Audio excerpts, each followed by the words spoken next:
So a TAE stands for a transarterial elbow embolization. This is for people who have chronic tennis elbow or golfer's elbow. Tennis elbow is when you have pain kind of more on the outside of the elbow, and it's very common with playing tennis and everyday activities like scrolling with a mouse, or people who work with their hands a lot or working on a keyboard. And it's just the tendon on the outside of the elbow. And then golfer's elbow is the other side. It's a little bit less common. But tennis elbow is an extremely common condition. And in many cases, when people get it, it will go away on its own if you give it time. But there's going to be a decent amount of people where that does not happen. And there's not a ton of options available. People can take NSAIDs, medications like ibuprofen, Aleve, Tylenol.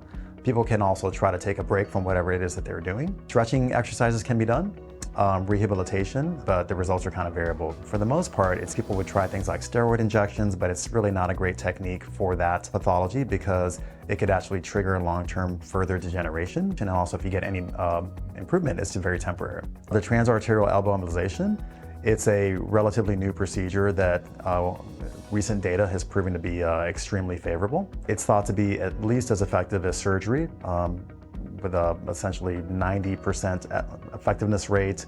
The procedure itself is also very quick. It should only take an hour or less to do the procedure. The procedure can be done with somebody wide awake or with just conscious sedation. We make a puncture in the wrist right at the radial artery, and then we feed a catheter up to the elbow area. We take pictures to diagnose the pathology, and then if we see it, then we can go ahead and treat it. The way we treat it, we just inject a very small amount of medication that will essentially kill off little vessels that are causing the pathology. We use something that we call temporary embolic medication, meaning that it's only designed to really kill off small pathological vessels with essentially minimal to no risk of it getting into a vessel that you don't want it to get to.